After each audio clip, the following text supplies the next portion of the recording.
தமிழரின் பாரம்பரிய திருவிழாவை கொண்டாடுவோம் புத்தாடை பொங்கலோடு. The Chennai silks. Let the celebrations begin. Erode கிழக்கு இடைத்தேர்தலில் திமுக கூட்டணியில் காங்கிரஸ் கட்சி மீண்டும் போட்டியிடுவதா அல்லது திமுக போட்டியிடுவதா என்ற முடிவெடுக்காமல் இருந்து வரும் நிலையில் திமுக வேறு ஒரு முக்கியமான முடிவை எடுத்துள்ளது. ஈரோடு கிழக்கு தொகுதிக்கு வரும் பிப்ரவரி 5ஆம் தேதி இடைத்தேர்தல் நடக்கும் என்று அறிவிப்பு வெளியாகியுள்ளது. பிப்ரவரி 8ஆம் தேதி வாக்கு எண்ணிக்கை நடக்கும் என்றும் அறிவிப்பு வெளியாகியுள்ளது.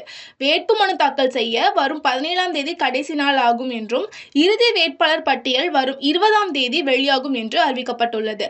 காங்கிரசின் மூத்த தலைவர் EVKS இளங்கோவன் MLA மறைவை அடுத்து ஈரோடு கிழக்கு தொகுதிக்கு தேர்தல் நடக்க இருக்கிறது. கடந்த முறை EVKS இளங்கோவன் போட்டியிட்ட போது தேர்தல் பணி செய்ய எந்தெந்த அமைச்சர்கள் எந்தெந்த பகுதிகளுக்கு பொறுப்பாளர்களாக நியமிக்கப்பட்டார்களோ அதே பகுதிகளுக்கு இந்த முறையும் அதே அமைச்சர்கள் அதே பகுதிகளுக்கு நியமிக்க திமுக தலைமை முடிவு செய்திருக்கிறது. இது குறித்த பட்டியல் விரைவில் அறிவிக்கப்படவிருக்கிறது.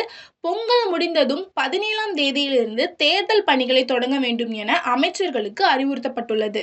அதனால் இந்த முறை திமுக போட்டியிடுகிறது என்று திமுக சீனியர்கள் தரப்பில் பேசப்படுகிறது. இதற்கிடையே காங்கிரஸ் தலைவர் செல்வ பெருந்தகை தன்னை சந்திப்பவர்களிடம் ஈரோடு கிழக்கில் போட்டியிட நமக்கான வாய்ப்பு குறைந்து வருகிறது, என்ன நடக்கிறது என பார்ப்போம் என்று ஆதங்கத்துடன் சொல்லி வருகிறாராம். ஏற்கனவே ADMK இந்த தேர்தலை புறக்கணிக்கும் வாய்ப்புகள் உள்ளதாக கூறப்படுகிறது. இதற்கு பின் முக்கியமான காரணம் உள்ளதாம். 2024ஆம் ஆண்டு லோக்சபா தேர்தலில் ADMK ஒரு தொகுதியில் கூட வெல்லவில்லை. ADMKவின் ஒருங்கிணைப்பாளர் மற்றும் பொதுச் செயலாளராக இருக்கும் எடப்பாடி பழனிசாமி வந்த காலத்தில் இருந்து வரிசையாக அக்கட்சி தோல்விகளை தழுவி வருகிறது. வரிசையாக 9 தேர்தல்களில் ADMK தோல்வி அடைந்தது. கடந்த லோக்சபா தேர்தலோடு சேர்த்து 10வது தேர்தலில் தோல்வியடைந்துள்ளது.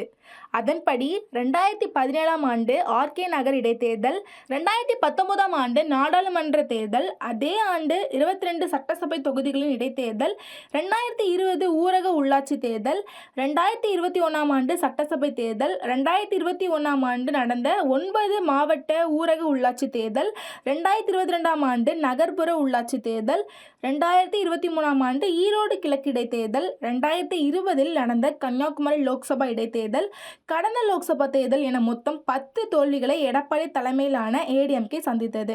அது அனைத்திலும் தோல்வியடைந்தது. அதோடு தற்போது இரட்டை இலை வழக்கு நடந்து கொண்டிருக்கிறது. ADMKவில் எடப்பாடி பழனிசாமி தரப்பினருக்கும் இரட்டை இலை சின்னம் ஒதுக்கியதற்கு எதிராக புகழேந்தி அளித்த மனுவை விரைவாக விசாரிக்கும்படி உச்சநீதிமன்றம் தீர்ப்பு வழங்கியுள்ளது.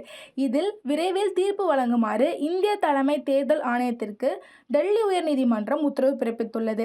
இந்த நிலையில்தான் ADMKவின் இரட்டை இலை சின்னம் முடங்கும் வாய்ப்புகள் இருப்பதாக அரசியல் வட்டாரங்களில் தகவல்கள் வருகின்றன. தேர்தல் ஆணையம் O. பன்னீர்செல்வம், எடப்பாடி பழனிசாமி ஆகிய இருவரையும் ஒரே நேரத்தில் ஆஜராக உத்தரவிட்டுள்ள நிலையில் இரட்டை இலை சின்னம் முடங்கும் வாய்ப்புகள் நிலை ஏற்பட்டுள்ளது. ADMKவின் இரட்டை இலை சின்னம் பற்றி முடிவெடுக்கும் முன் O. பன்னீர்செல்வத்திடம் கருத்து கேட்க வேண்டும் என்று நீதிமன்றம் சொல்லியுள்ளது. எடப்பாடிக்கு இது கூடுதல் சிக்கலாகி உள்ளது. இந்த நிலையில் ஈரோடு கிழக்கு இடைத்தேர்தலில் நின்றால் சின்னம் முடங்கும், அதோடு தோல்வியடைந்தால் தொடர் தோல்வியால் அழுத்தம் அதிகரிக்கும். இதை தவிர்க்கவே எடப்பாடி பழனிசாமி இந்த தேர்தலை புறக்கணிக்கும் திட்டத்தில் இருப்பதாக கூறப்படுகிறது. தமிழரின் பாரம்பரிய திருவிழாவை கொண்டாடுவோம் புத்தாடை பொங்கலோடு. The Chennai silks. Let the celebrations begin.